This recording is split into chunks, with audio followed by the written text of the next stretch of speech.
네, 예원, 개원 등등 5학년 1학기가 시험 범위에 포함되는 친구들을 위해서 5학년 1학기 개념 설명 시작해 보도록 하겠습니다. 자, 5학년 1학기 첫 단어는 우리 국토의 위치와 영역이에요. 자, 이 파트에서는 일단 우리나라의 위치 나와 있죠. 이거 사실 6학년 1학기 때 우리 이 수업을 직접 듣고 있는 실시간 친구들 기준으로는 거의 방금 전에 했던 내용인데 이게 5학년 1학기 때 반복됩니다. 아시아 대륙의 동쪽에 위치하고 북위 33에서 43, 동경 124에서 132도. 그래서 우리나라는 중위도에 위치하고 있더라 라는 게 내용이 나와 있고요. 중국의 동쪽, 일본의 서쪽, 러시아의 남쪽에 위치한다. 북쪽은 대륙과 연결되어 있고 삼면이 바다에 맞닿아 있어서 우리나라는 반도 국가라고 하더라. 대륙과 해양으로 나아가기 유리하다 라는 장점까지 쭉 나와 있네요. 여기서 좀 봐줬으면 좋겠는 거는 우리나라가 반도 국가라는 거 체크해 주시면 좋을 것 같아요. 우리 6학년 1학기 때 일본이나 뭐 이런 지역, 영국 같은 지역들은 섬나라라고 얘기했었잖아요. 섬나라라는 거는 사면이 모두 바다로 둘러싸인 지역을 말하는 건데 우리나라는 한 면은 대륙으로, 나머지 세 면이 바다로 맞닿아져 있어서 이걸 우리가 반도 국가라고 한다라고 명칭 기억해 둘게요. 자, 우리 국토는 영역이 영토, 영해, 영공으로 나뉘어져 있습니다. 이름에서 보면 알겠듯이 영은 영역 할 때 영자고요. 토는 이제 흙토자 써서 땅을 나타내고 바다를 나타내고 공기, 하늘을 나타내고 있습니다. 자, 영토는 한반도와 한반도에 속해 있는 여러 섬까지를 영토라고 부르고요. 영해는 영해를 설정하는 기준선으로부터 12해리까지의 바다입니다. 그리고 영공은 영토와 영해의 위쪽 하늘을 말하고 있어요. 그러니까 그 대충 그림으로 그려주자면 우리나라가 이런 식으로 있다고 하면 지금 눈에 보이는 요, 요 표시가 영토가 되겠고요. 이 영토로부터 여기를 설정하는 요 기준선으로부터 12해리까지가 그러니까 섬을 포함해서 요렇게 네, 12해리 약 22km 정도가 영해 그리고 이 영토와 영해를 모두 포함하는 공중 위쪽 하늘이 통틀어서 영공이라고 볼 수 있어요. 그래서 요런 그 분류들 알고 계시면 되겠고, 자, 자연환경에 따라서 지역을 어떻게 구분할 수 있느냐? 우리는 북부지방, 중부지방, 남부지방으로 구분을 해줄 겁니다. 북부지방에는 휴전선 북쪽에 위치한 지금의 북한 지역이고요. 중부지방은 휴전선부터 남쪽으로 소백산맥과 금강 하류까지의 지역을 중부라고 부를 거예요. 남부지방은 중부지방의 남쪽 지역을 말하는 거겠죠. 그래서 북부지방이라고 하면 우리가 북쪽의 사정을 잘 모르다 보니까 이렇게 휴전선을 기준으로 북쪽에 있다라고 하면 전부 다 북부고 휴전선부터 남쪽으로 소백산맥과 금강 하류까지의 지역 그러니까 약 여기 정도 네, 여기까지를 남부, 중부 그 아래 전체를 남부라고 부를 거래요. 이런 식으로 체크해 줄 수 있겠고요. 우리나라의 행정구역 여러 가지 있죠. 특별시, 특별자치시, 특별자치도, 광역시, 도 이렇게 있습니다. 각각 개수랑 이름 잘 기억해 두셔야 되는데 시는 서울특별시, 특별자치시로는 세종특별자치시, 특별자치도에는 제주, 전북, 강원 들어 있습니다. 광역시에는 인천, 대전, 대구, 광주, 울산, 부산 있고요. 도로는 경기도, 충청남도, 충청북도, 경상남도, 경상북도, 전라남도가 있습니다. 그래서 여러분들께서 요거를 행정구역을 다 외워주셔야 맞겠어요. 여러분들이 알고 계시는 거랑 조금 다를 수 있습니다. 2022 개정에 반영되면서 행정구역에 약간 변화가 생겨서 여러분들이 알고 계신 행정구역의 명칭이 맞는지 정확하게 기억해 주셨으면 좋겠어요. 그리고 자, 우리 국토의 자연환경 같은 경우는 다양한 지형, 산지, 평야, 하천, 해안, 섬 나와 있는데 산지는 높이 솟은 산들이 모여 이룬 지형, 평야는 넓고 평탄한 땅, 하천은 지하수가 높은 곳에서 낮은 곳으로 흘러가면서 만들어진 물줄기, 해안은 바다와 맞닿은 육지, 섬은 바다로 둘러싸인 땅을 말한다 라고 나와 있어요. 그래서 각각 뜻을 보고 이게 어떤 지형을 말하고 있는 건지 적어줄 수 있도록 외워주시면 되겠습니다. 자, 우리나라의 산지 같은 경우는 약 70% 정도를 차지하고 있습니다. 우리나라는 산이 70%다. 기억해 주시고요. 동쪽은 낮고 험한 산, 동쪽은 높고 험한 산, 서쪽은 낮은 평야로 동고서저 지형이더라. 동고서저 기억해 둘게요. 그래서 동쪽이 높으니까 높으면서도 험한 산, 서쪽은 낮으니까 낮은 평야 같은 지역이 펼쳐져 있다. 기억해 주시고요. 산지로는, 하천으로는 동고서저 지형으로 산이 이루어져 있으니까 그거에 따라서 하천이 흘러야겠죠. 이렇게 동고, 서적, 지형이 이렇게 생겼으면 하천도 높은 곳에서 낮은 곳으로 흘러야 되니까 대부분은 동쪽에서 서쪽으로 흐르는 형태가 만들어지더라 라는 걸 내용을 볼 수 있어요. 하천 주변의 평야에서 농사 지을 땅과 도시 등이 발달했다. 그렇겠죠? 농사를 지으려면 물을 끌어다 써야 되니까.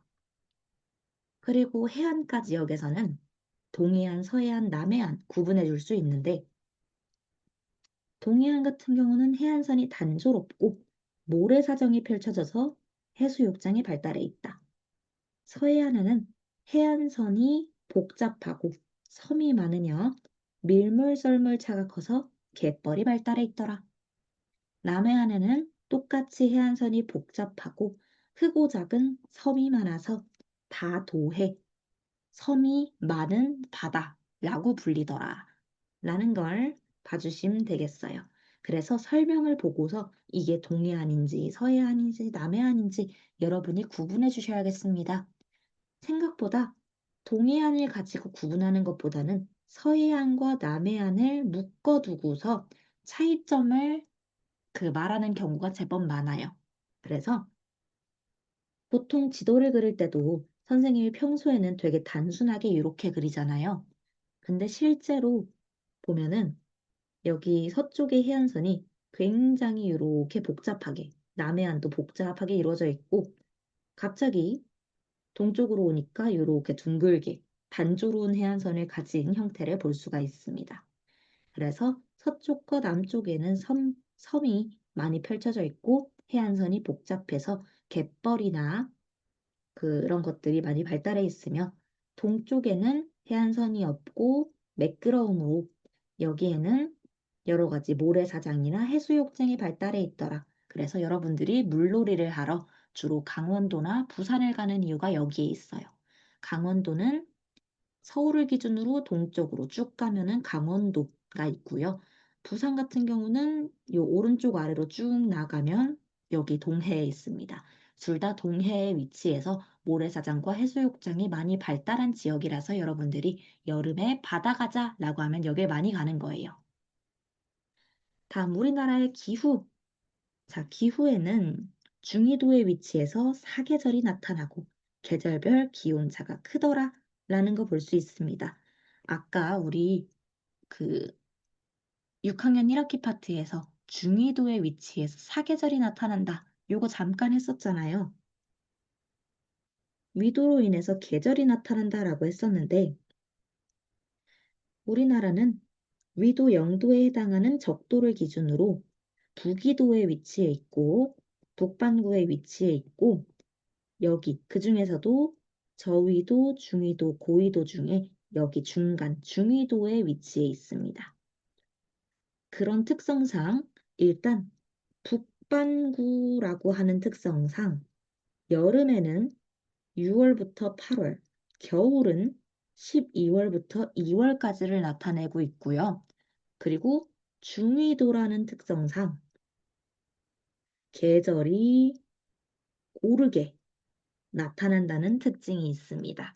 물론 뭐 지구온난화다 뭐다 해서 여름과 겨울이 점점 더 극명해지고 있기는 하지만 그걸 빼놓고 보더라도 중위도라는 특성상 요 계절이 사계절이 나타난다라는 거는 여기서 기후에서 크게 봐줘야 될 부분이겠어요. 다음에 기온은 여름에 덥고 겨울에 춥고 봄과 가을은 온화하고 기온이 짧더라.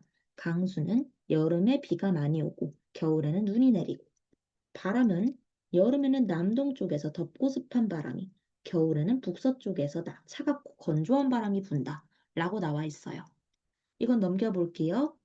우리나라 기온의 특징 나와 있는데 자, 남쪽으로 갈수록 기온이 높아져서 따뜻하고 북쪽으로 갈수록 기온이 낮아져서 추운데 이는 국토가 남북으로 길게 뻗어 있어서 남북의 위도차가 크기 때문이다 라고 되어 있죠.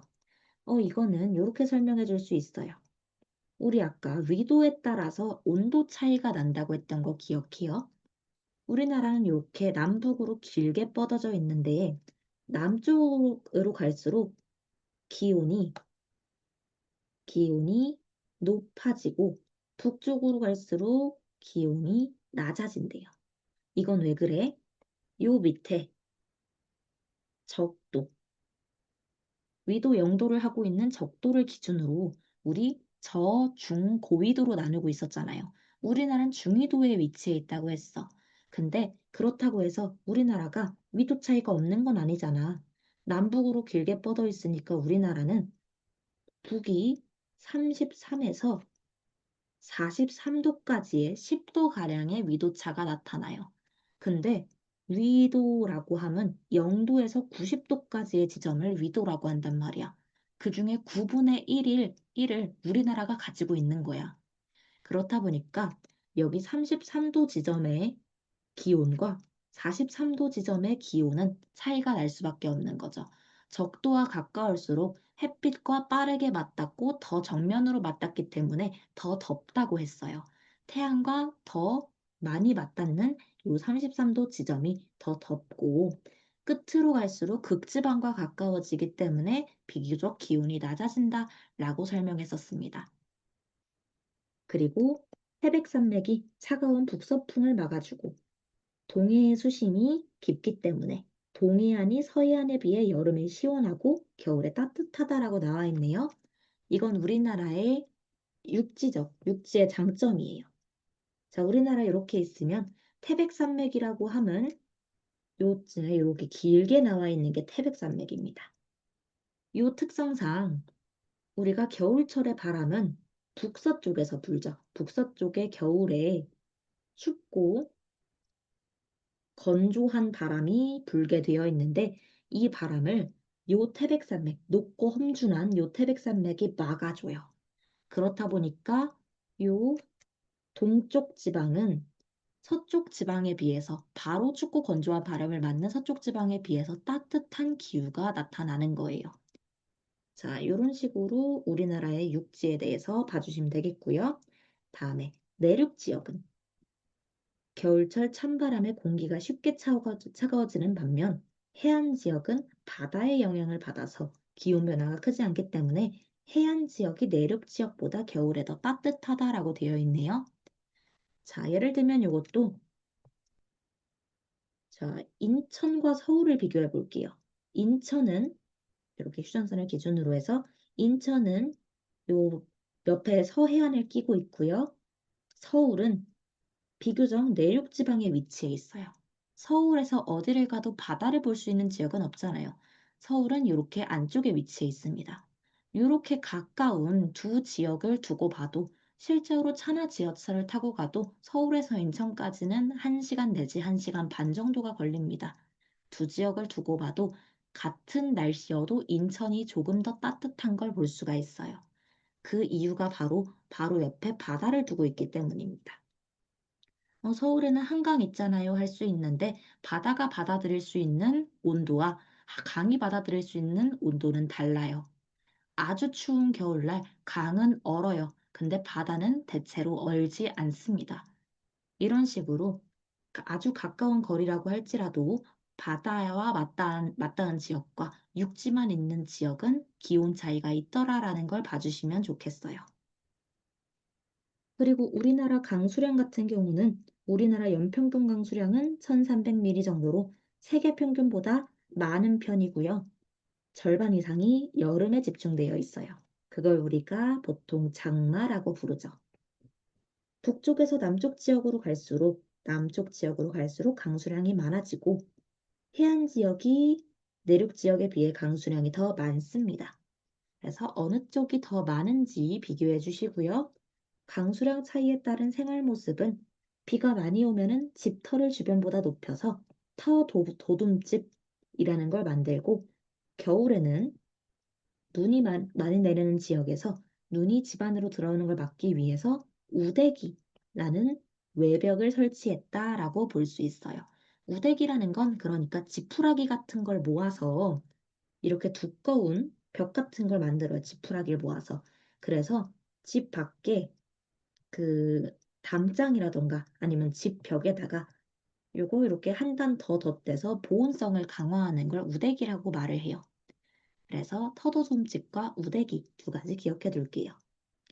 자, 우리나라의 자연재해는 계절별로 있습니다. 봄에는 황사, 가뭄, 여름에는 폭염, 홍수, 태풍. 최근에 또 태풍 때문에 그 한 2주 전까지 엄청 더웠는데 갑자기 조금 시원해지고 있잖아요. 이게 태풍의 영향이라는 말이 있어요. 그리고 겨울철에는 폭설, 한파, 미세먼지, 지진 같은 것들이 자연재해에 해당합니다. 미세먼지나 지진 같은 경우는 계절에 상관없이 그냥 어떤 현상으로 인해서 계속해서 일어날 수 있는 것들이므로 따로 계절에 연결시키지 않고 그냥 자연재해로만 구분시켜 놨어요. 다음에 우리 국토의 인문 환경이라고 하면 인구 구성의 변화라고 나와 있죠. 우리나라는 저출산 국가라는 거 많이 들어봤을 거예요. 아이를 적게 낳는 가정이 늘어나면서 새로 태어나는 아이의 수가 줄었다 나와 있고요. 저출산과 고령화 사회 같이 들어보셨을 텐데 고령화의 기준은 만 65세 이상입니다. 만 65세 이상의 노년층 인구가 점점 늘어나는 현상을 고령화라고 말을 하는데 그럼 이 고령화가 왜 일어나느냐? 라고 물어보면 우리나라의 의료기술이 발달하면서 평균 수명이 점점 늘어났기 때문이다. 라고 답해 줄 수 있어요. 이게 오히려 고령화의 이유가 된다. 라고 보면 되겠죠. 자, 그리고 인구 분포라고 나옵니다. 인구 분포는 개념도 잘 알아두셔야 되는데 자, 과거와 오늘날로 나뉘어져 있네요. 과거는 산업화 이전, 오늘날은 산업화 이후로 나누는데, 과거에는 자연적인 조건의 영향을 많이 받았고, 농사가 성행했다 보니까 농사 지을 땅이 넓은 남서쪽의 평야 지역, 특히 물이 있는 강가가 있는 지역의 인구 밀도가 높았어요. 자, 여러분들이 인구 밀도랑 인구 분포를 구분해 주셔야 되는데 인구 밀도는 얼마나 밀집해 있는지예요. 얼마나 한 곳에 모여 있는지가 인구 밀도입니다.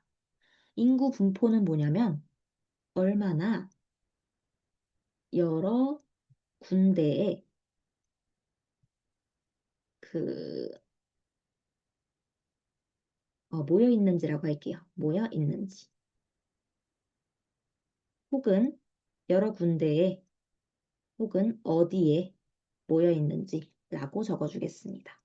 그래서 인구 분포를 물어볼 거면은 어디에 지역 명칭이 나오거나 여러 군데에 그 인구가 퍼져 있는 그런 지도를 보여줄 거고 인구 밀도라는 걸 보여주고 싶으면 도시라던가 이런 지역에 인구가 한참 계속해서 많이 모여 있고 농촌 지역에는 조금 모여 있는 이런 지도가 나올 거예요.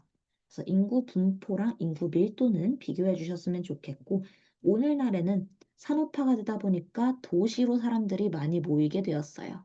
그래서 대도시 지역에 전체 인구의 약 70%가 집중되어 있다. 라는 거 볼 수 있습니다. 자, 우리는 왜 그런지는 선생님도 잘 모르겠는데 사회에서도 그렇고 과학에서도 그렇고 70%라는 숫자를 되게 좋아해요. 아까 우리나라는 산지가 우리나라 지형의 70%를 차지하고 있다. 이렇게 말했었잖아요. 그때도 70%고 지금도 대도시 지역의 인구의 70%가 집중되어 있다. 라고 말을 하고요. 과학에선 또 어떠냐? 인간의 몸의 70%가 물로 구성되어 있다.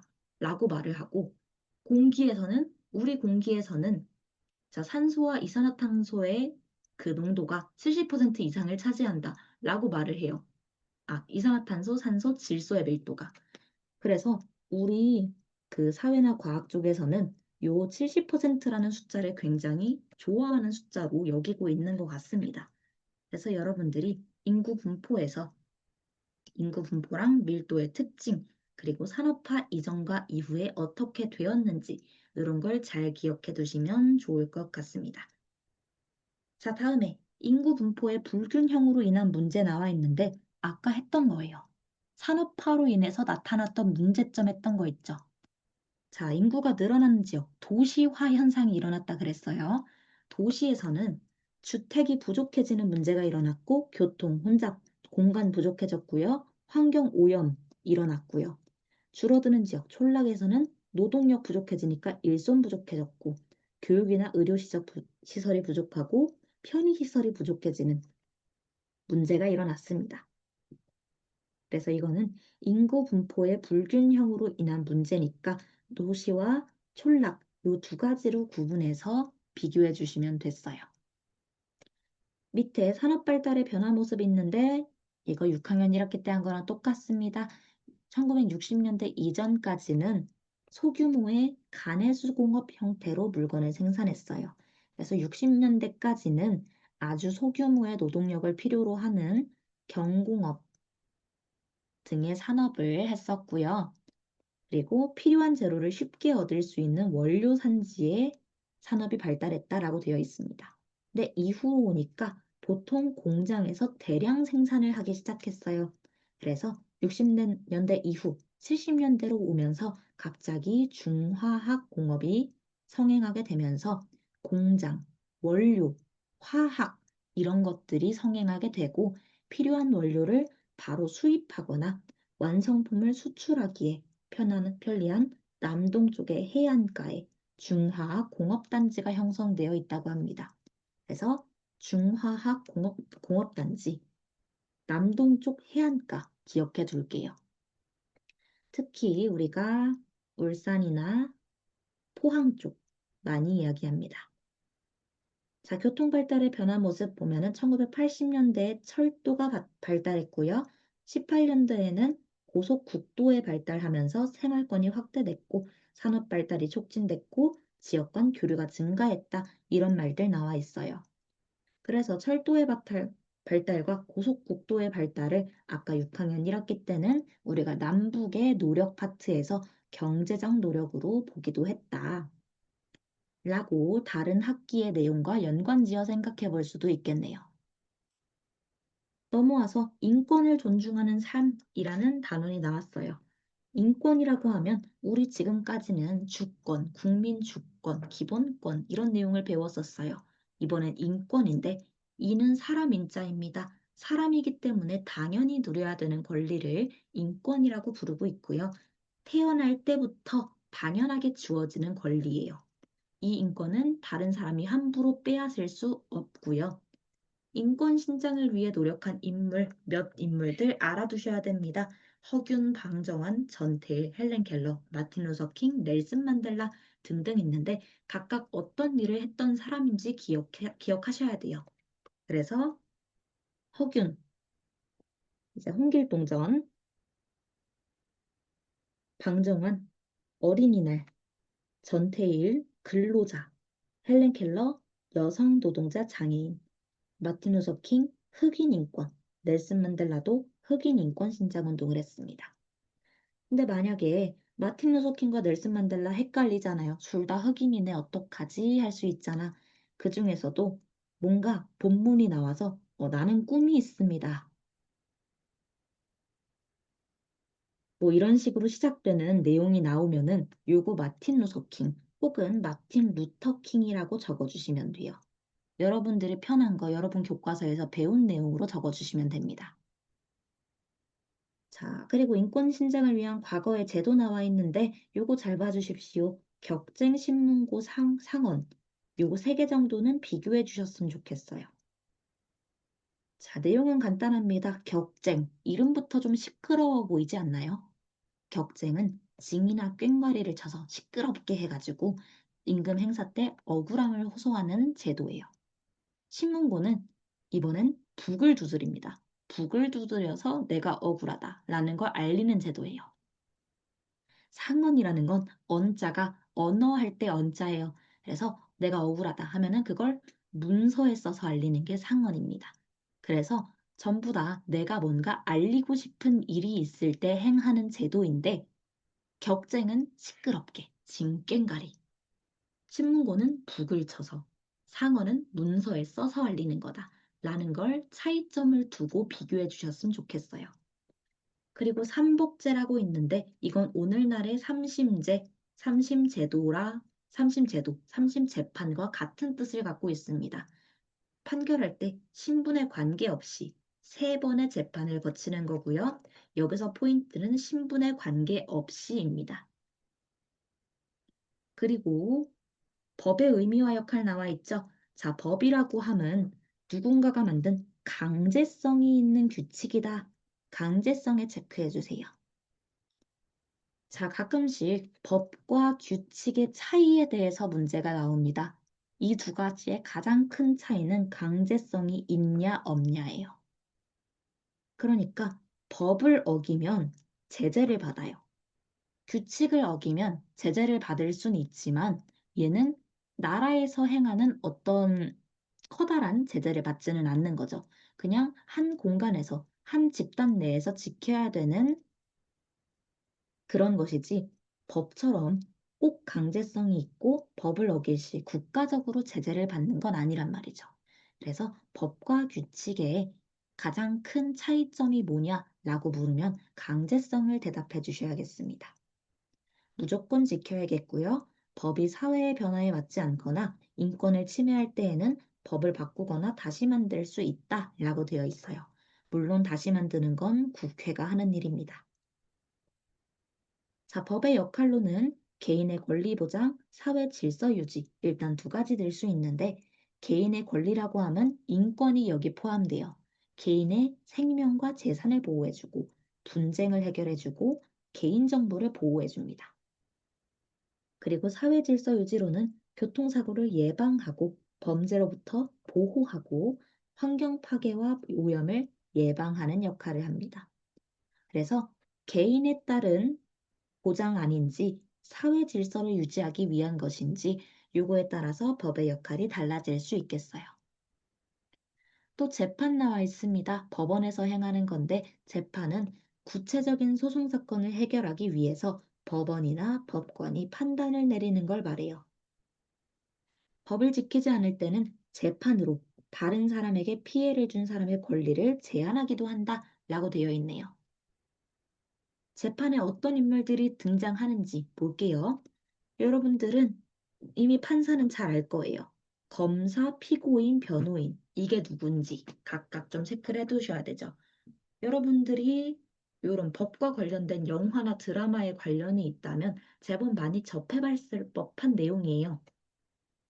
판사는 판결을 내리는 사람이고 검사는 법을 위반한 점에 대해 심판을 요청하는 사람입니다. 그러니까 그냥 쉽게 말하자면 그 그냥 이렇게 말할게요. 심판을 요청하는 사람이라고 해서 보시면 되겠고요. 피고인이라고 하면 범죄를 저지른 것으로 의심이 되는 사람. 그러니까 피고인은 범죄를 저지른 사람이라기보다 저지른 걸로 의심이 되는 사람이라고 정의하는 게 더 옳아요. 피고인이라고 부르는 이상, 이 사람은 범죄자일 수도 있고 아닐 수도 있는 자리에 서 있는 거예요. 판사가 이 사람을 범죄자로 규정지었다 라고 하면 그 순간부터 범죄자가 되는 거고 그 전까지는 피고인으로 불립니다. 변호인은 피고인을 대신해 권리를 주장하는 사람이에요. 이렇게 판사, 검사, 피고인, 변호인 봐주시면 되겠고 자, 헌법과 인권보장 봅시다. 헌법이라고 하면 법 중에서 가장 기본이 되는 법이에요. 우리나라 최고의 법이고요. 가끔씩 헌법이라는 걸 쓰는 문제가 나옵니다. 굉장히 쉬운 수준의 문제인데 틀린 친구들은 약간 반성하면서 이 단원에 대해서 잘 봐주시면 좋겠어요. 모든 국민이 존중받고 행복한 삶을 살아가는 데 필요한 내용을 담고 있고요. 국민의 권리와 의무가 담겨 있습니다. 그리고 국가기관을 조직하고 운영하는 기본 원칙을 제시하고 있어요. 그래서 헌법에 위반되는 행위를 하면 위헌, 법률, 심판 혹은 헌법재판소에서 심판을 받게 된다라는 걸 우리 6학년 1학기 때 함께 얘기를 했었습니다. 자, 헌법재판소 바로 아래에 있네요. 법이 헌법에 어긋나는지, 국가 권력이 국민의 권리를 침해하는지 등을 심판한다.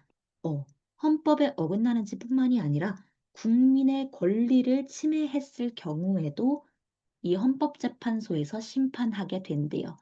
국민의 권리라고 하면 그냥 인권을 침해했을 때도 있고 국민의 기본권을 국가 권력이 타당한 이유가 없이 침해했을 경우에 여기서 심판한다고 보시면 되겠습니다. 자, 국민의 기본권으로는 5가지 정도 기억해 주시면 됩니다. 평등권, 자유권, 참정권, 청구권, 사회권인데 각각 어떤 걸 나타내는지 아셔야 돼요. 평등권은 말 그대로 공평하게 차별받지 않을 권리이고요. 자유권은 자유롭게 행동할 권리. 참정권은 정치에 참여할 권리예요. 그러니까 선거 같은 행위가, 선거, 투표 같은 행위가 이 참정권에 해당하는 거죠. 청구권은 요청할 수 있는 권리입니다. 요구할 수 있는 권리. 내가 기본권이 침해됐을 때 요구할 수 있는 권리. 사회권은 인간답게 살 수 있도록 내가 이 사회에 어울려 살 수 있도록 하는 권리예요. 자, 마지막이죠. 오른쪽 없으니까. 자, 국민의 의무라고 하면 또다시 5가지. 교육의 의무, 납세의 의무, 근로의 의무, 국방의 의무, 환경 보전의 의무 있습니다. 교육의 의무라고 하면 여러분처럼 지금 기본교육, 초등학생들, 중학생들, 고등학생들 기본교육을 받을 수 있을 그 의무고요. 납세의 의무는 세금을 내야 하는 의무, 국민으로서의 의무죠. 근로의 의무, 일할 의무, 국방의 의무, 나라를 지킬 의무, 환경보전의 의무, 환경보전을 위해 노력할 의무인데 가끔씩 이 국방의 의무를 가지고 문제가 나와요. 친구들이 착각하는 게 있습니다. 국방의 의무라고 하면 이퀄 군인, 군대라고 생각하는 친구들이 있어요.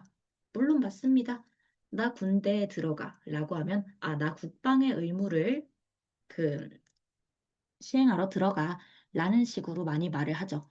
물론 군인 군대도 국방의 의무에 포함이 돼요.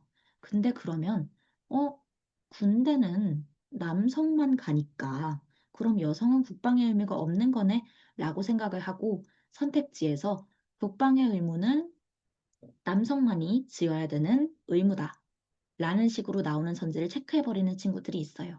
아닙니다. 국방의 의무는 모든 국민이 지켜야 되는 문제예요. 그러니까 내가 어떤 신분에 있든지, 어떤 성별을 가지고 있든지, 어떤 나이를 가지고 있든지에 상관없이 모든 국민이 나라를 지킬 의무가 있어요. 그래서 이거를 군인이나 군대에 한정돼서 생각하면 안 된다는 점 한 가지 이야기 드리고 싶습니다. 자, 이렇게 해서 정말 짧게 5학년 1학기 내용을 복습해 볼 수 있었네요. 5학년 1학기 내용은 사실 5학년 2학기와 6학년 1학기 내용을 섞어둔 내용이 대다수이기 때문에 여러분들이 특히 열심히 봐주셔야 되는 부분은 1단원 쪽. 1단원 쪽. 우리나라의 행정구역이라던가 아니면 하천, 산지 이런 것처럼 명칭이라던가 우리나라의 육지 지형에 따른 구분이라던가 그거에 따른 특징이라던가 이런 걸 중요하게 봐주시면 좋을 것 같아요. 자, 5학년 1학기 이걸 마치면서 동일하게 문의사항이 있으시면 이쪽으로 문자 메시지 남겨주시고요.